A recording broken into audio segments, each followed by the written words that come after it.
Someone asked me in one of my recent gay loneliness videos the question of, Donny, how have you healed from gay loneliness?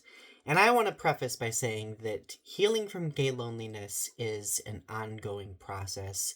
If it's something that you've struggled with for a very, very long time, it's going to take time to undo it.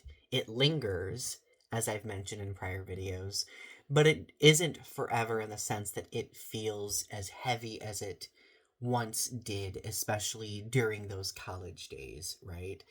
Now, interestingly, I would argue that for me personally, gay loneliness becomes the most obvious today, as I am now, when I am in spaces that are considered to be safe spaces for gay men. Like, let's think of gay clubs and gay bars.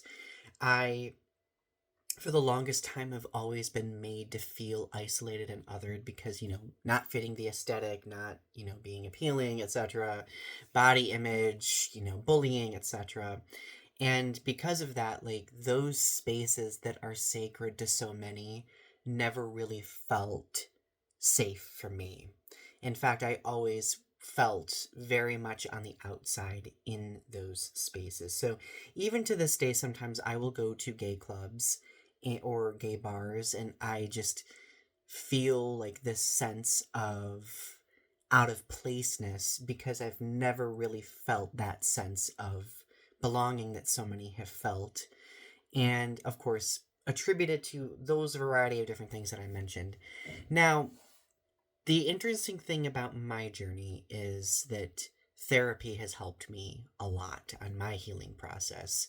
So therapy has helped me to unpack the, origin point of my gay loneliness. It's helped me kind of track like the timeline of it, how it's ebbed and flowed, where it's become worse, where it's become better.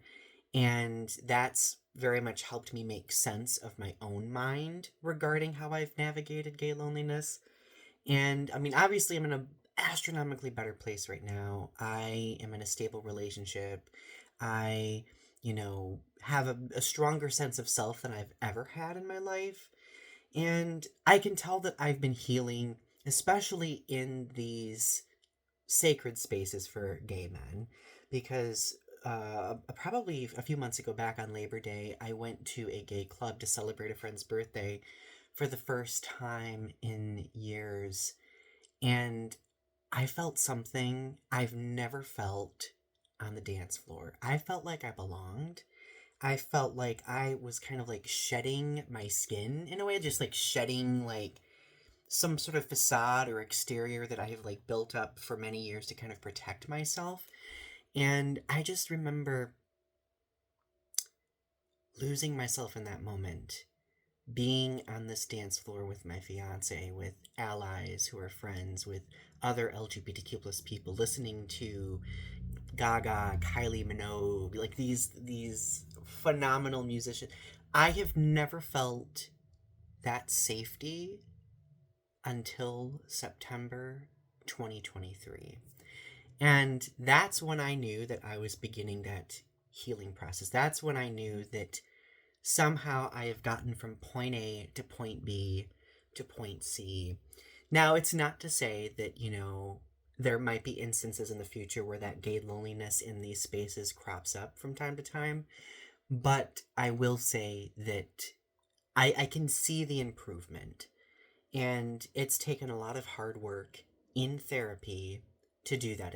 It's forced me to kind of confront my own kind of like in the episode of this series when I talked about the self-sabotaging, right? Like it's helped me kind of unpack that self-sabotaging in the sense that sometimes I cause much of my own gay loneliness today because I am still clinging to that trauma, that feeling that I experienced for so many years, because that's the only way that I have felt. And now that I am learning new ways to feel, I'm starting to kind of fill in those vacancies with a sense of belonging and healing that I never thought I would have. So now I'm able to actually go into gay bars and gay clubs these spaces where I felt unsafe, and I feel that sense of connection and safety that I think a lot of other gay men feel. So, the difficult thing about healing, especially when it comes to gay loneliness, is that sometimes it feels like it's linear, but it's not always linear. You might take a few steps forward and you might take a step back, right?